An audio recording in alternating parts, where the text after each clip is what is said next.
Welcome to the Widowed Mom Podcast, episode 278, the double whammy of empty nesting and widowhood. Welcome to the Widowed Mom Podcast, the only podcast that offers a proven process to help you work through your grief, to grow, evolve, and create a future you can truly look forward to. Here's your host, Master Certified Life Coach, grief expert, widow, and mom, Krista St-Germain. Hey there, welcome to another episode of the podcast.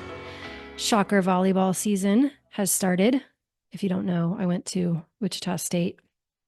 I live in Kansas, and my daughter was a volleyball player, and I love watching Shocker volleyball. So I'm so excited that the season has started. I'm also excited because this very week, I have Mom Goes On members that decided to go on a cruise together. One of them is a very experienced cruiser and travel agent, and she took the lead and planned it. And then the others, some of them had never been on a cruise before, some of them have, but they're all going to hang out together. I'm sad that I can't be there, but I can't be there because we have a master's retreat coming up this weekend, which will also be so fun for me. Selfishly, I love planning retreats. This one is an Inside Out theme. So we're exploring Pixar's Inside Out and Inside Out 2 and the parallels with grief. And I'm really looking forward to that too. So lots of things going on here. Volleyball, master's retreat, and Grief Essentials is underway. So if you missed out on Grief Essentials, I will tell you that you can get on the waiting list. So you can go to coachingwithkrista.com/work with me. That's where the application is for Mom Goes On and for our private training. If you fill that out and all signs indicate that Grief Essentials is a better fit for you than Mom Goes On, then we will just add you to the waiting list and let you know when the next Grief Essentials opens up. That again is my 8-week program for those who are wanting early grief to be easier. Mom Goes On the other hand, is for those who are kind of stuck in the grief plateau. It's not terrible anymore, but they're not back to loving life yet. And so Mom Goes On is all about creating post-traumatic growth. So both are available. We're still accepting applications for our October cohort of Mom Goes On, most likely when this airs, but Grief Essentials has filled up and we are underway for this round. So that is that. Okay. So often I get emails from people, and Suzanne, who is our client enrollment specialist, she is my team member who's also a widow and a mom, and she's always having conversations with people who are looking at joining our programs. And so often we both hear feedback that says, I'm too old, my kids are grown, or I'm an empty nester, or I'm almost an empty nester, or I have grandkids, whatever. People disqualify themselves from coaching in my programs. And it breaks my heart because sometimes, especially as is the case with empty nesting and widowhood, man, it can be a tough time. It can be a time when coaching would really be helpful and powerful. And that's what made me think about doing this episode is I really want to talk to those of you who are empty nesting and experiencing widowhood at the same time, or you're right on the cusp of that. Maybe your kids aren't out of the nest yet, but the process has started. You're feeling that transition happening in the future. And I think it can bring some really unique challenges that are worth talking about. So I want to share with you 6 challenges that I think are pretty unique and maybe make empty nesting and widowhood a double whammy, an extra complicated time. I'm going to share them with you, but what I ask is that as with anything I offer, you use it for yourself and never against yourself. So compare with the intention to comfort. Don't compare with the intention to despair. Maybe you aren't empty nesting yet. I don't want you to use this as a way to say, well, it must not be as hard for me as it is for others because I'm not having to deal with that yet. Conversely, I don't want you to use this as a way to say that your grief should be easier, right? I don't want you to use it against yourself. Use it to help yourself, to find comfort, to find support, not to despair, okay? Do we have a deal? Heads nodding? Okay. I can't see you, but I trust that we have a deal. So the double whammy of empty nesting and widowhood, I think there are 6 things that make this just even more challenging. First of all, when you lose your spouse or your partner and your children are leaving the nest at the same time, it's a double identity shift. So you're no longer mom in the same way that you were before, and you're also no longer a spouse in the same way that you were before. And most of us have really taken to heart those identities, right? Spouse, wife, partner, mom. And so to have them both shifting at the same time kind of even feels like potentially ripped out from underneath you can be extra hard. I didn't have this happen to me. I just lost Hugo. I was still fully a mom, right? Kids were 12 and 9. But I still remember the who am I thoughts. I still remember what a challenge it was for my identity to shift in just that one way.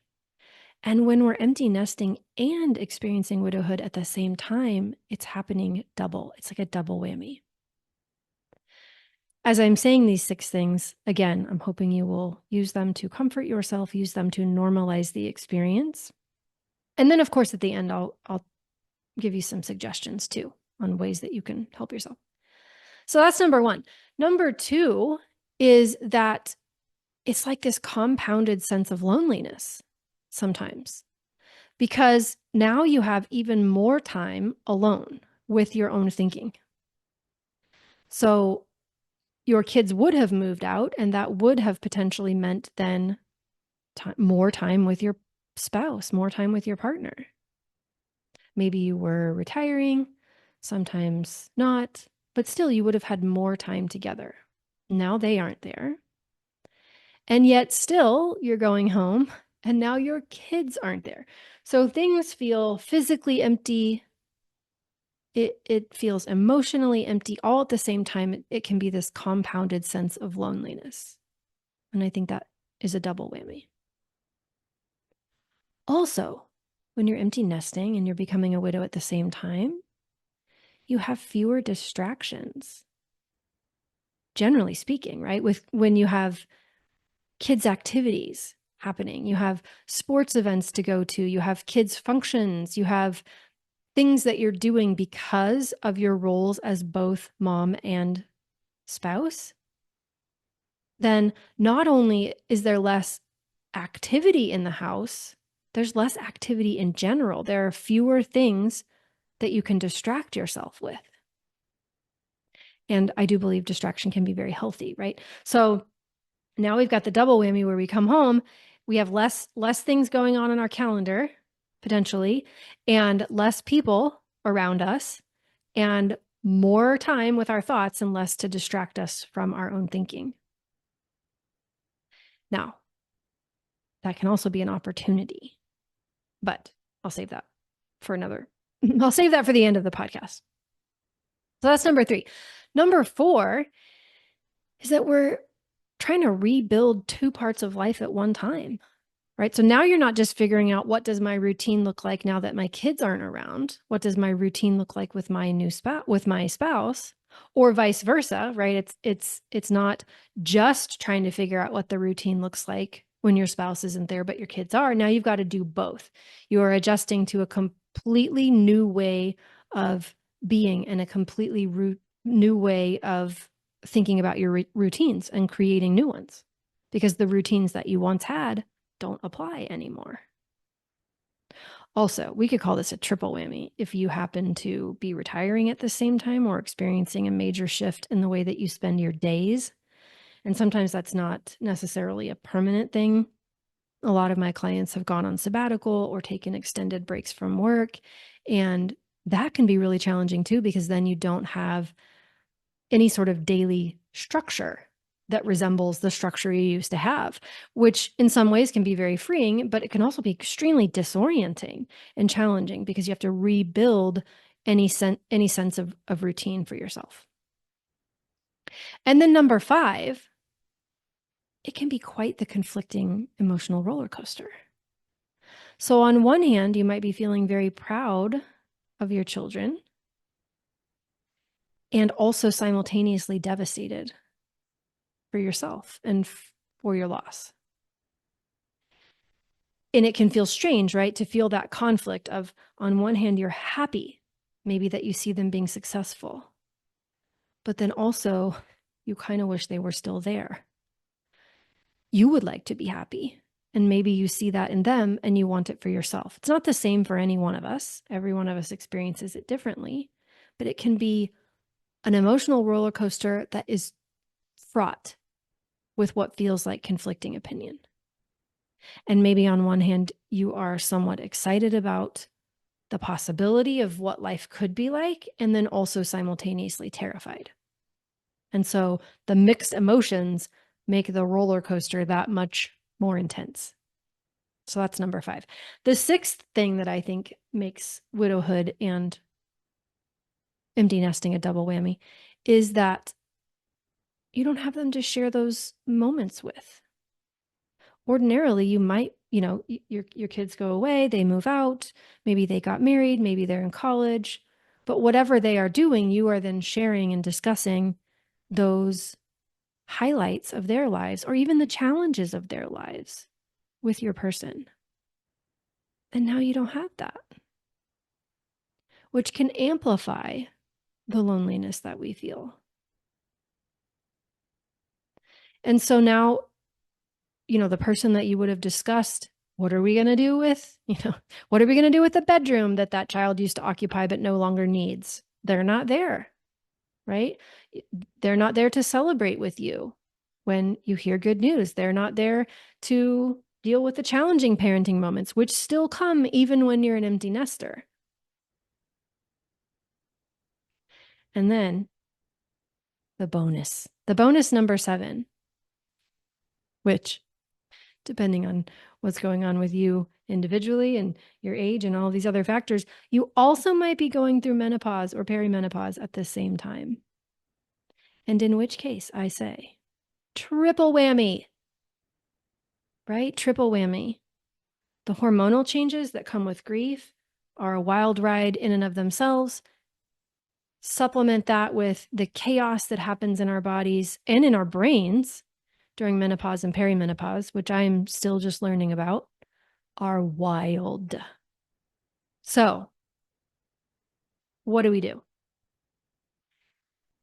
First of all, I want to say, give yourself lots of grace. Lots of grace. And by that, I just mean acknowledge that it's hard and that it's legitimately hard. I don't even want to say harder, because again, I want say harder if you're going to use that to compare and comfort. Please don't say harder if you're going to use it to compare and despair. But hard, give yourself lots of grace for how hard it is. So that's the one thing I want to offer. The second thing I want to offer is try to see both sides of the coin. And by that, I mean, acknowledge that it's hard so you can take care of yourself, and see if you can get your brain to look for potential opportunities. That does not mean that you will be grateful that they died. That does not mean that you have to be grateful that you are empty nesting and experiencing widowhood at the same time. I'm not talking about forcing yourself to feel some way that you don't feel.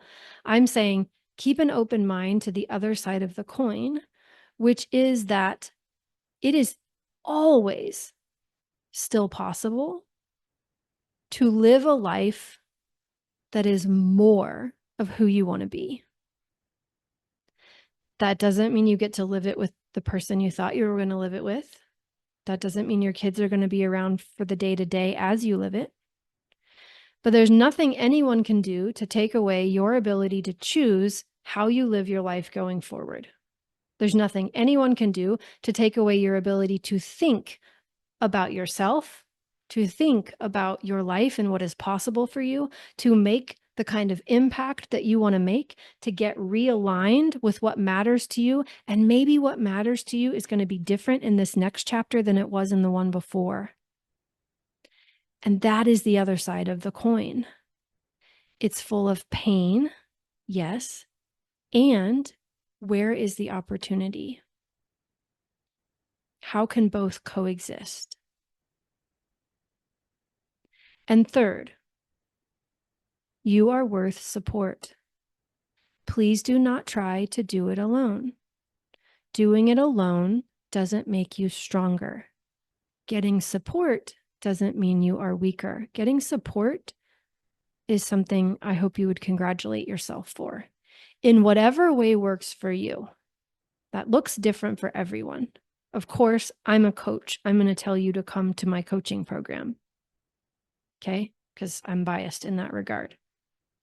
But I honestly don't care as much about what type of support you receive as I care that you give yourself the gift of getting support, whether that is some sort of group program, that is some sort of online support, that is some sort of therapy, an opportunity to talk, time with friends, time alone, whatever support looks like for you, find it, prioritize it, make it important because you are important.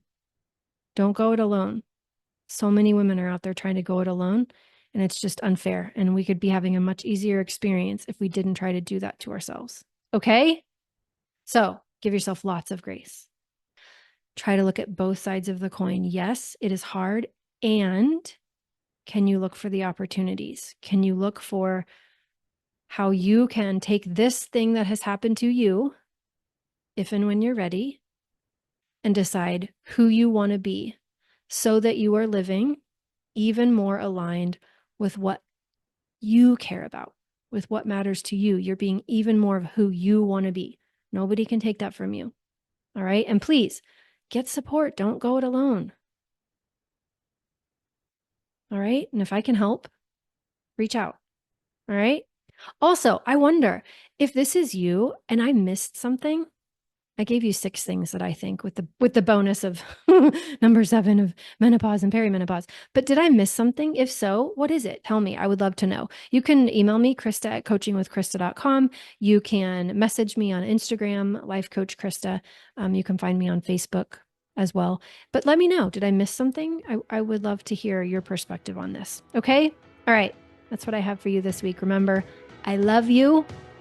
You've got this. Take care, and I'll see you next week. Bye-bye. If you like what you've been hearing on this podcast and want to create a future you can truly get excited about even after the loss of your spouse, I invite you to join my Mom Goes On coaching program. It's small group coaching just for widowed moms like you, where I'll help you figure out what's holding you back and give you the tools and support you need so you can move forward with confidence. Please don't settle for a new normal that's less than what you deserve.